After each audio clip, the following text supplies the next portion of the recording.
Golongan darah A punya antigen A di permukaan sel darah merah dan antibodi anti-B di plasma darahnya. Artinya, kalau darah A bercampur dengan B atau AB, tubuh langsung menolak. Sel darah bisa menggumpal dalam hitungan detik. Golongan A cuma cocok menerima darah dari A dan O. Sekitar 30% populasi dunia punya darah ini, paling banyak di Jepang, Korea, dan Eropa Timur. Menariknya, darah A sering dikaitkan dengan kadar kortisol, hormon stres yang lebih tinggi. Makanya banyak orang A yang gampang cemas atau terlalu perfeksionis. Tapi di sisi lain, daya tahan tubuhnya bagus banget terhadap infeksi virus, terutama jenis influenza. Secara statistik, orang dengan darah A juga sedikit lebih rentan terhadap penyakit jantung dan kanker lambung, tapi punya kekebalan alami yang lebih baik terhadap malaria. Golongan darah B. Golongan darah B punya antigen B dan antibodi anti-A. Bisa menerima darah dari B dan O, tapi bukan dari A atau AB. Cuma sekitar 20% populasi dunia yang punya darah ini paling banyak ditemukan di Asia Selatan dan Asia Tengah.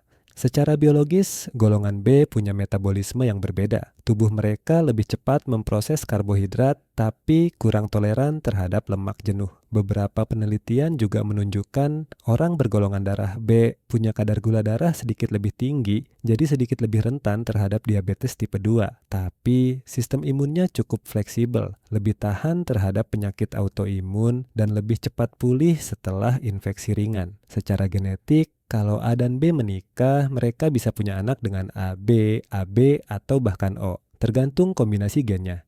Golongan darah O. Golongan darah O tidak punya antigen sama sekali, tapi punya dua antibodi, anti-E dan anti-B. Itu sebabnya O cuma bisa menerima darah dari O, tapi bisa donor ke semua golongan. Sekitar 45% manusia di dunia punya golongan ini. Jadi O adalah golongan paling umum di planet ini. Yang paling berharga adalah O negatif, karena bisa digunakan untuk transfusi darurat siapapun, bahkan tanpa tes golongan darah dulu. Secara medis, orang bergolongan darah O cenderung punya risiko penyakit jantung lebih rendah karena kadar kolesterol mereka relatif stabil. Tapi mereka sedikit lebih rentan terhadap tukak lambung akibat kadar asam lambung yang lebih tinggi. Selain itu, orang berdarah O sering punya kadar hormon stres lebih rendah, membuat mereka lebih tahan tekanan dan cepat pulih setelah kelelahan.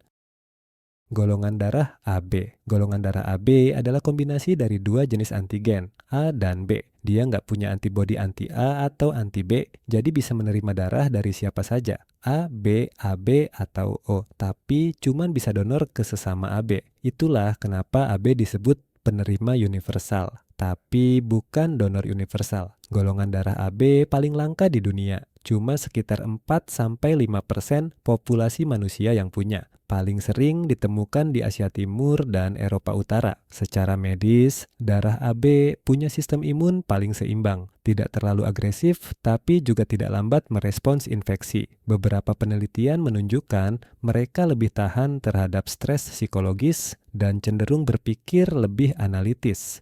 Faktor RH dan darah langka. Selain A, B, AB, dan O, ada juga faktor RH, singkatan dari resus. Kalau kamu punya protein D di permukaan sel darah merah, itu artinya RH positif. Kalau nggak ada, kamu RH negatif. Kombinasinya bikin total ada 8 golongan darah utama. E+, A-, B+, B-, AB+, AB-, A+, dan O-.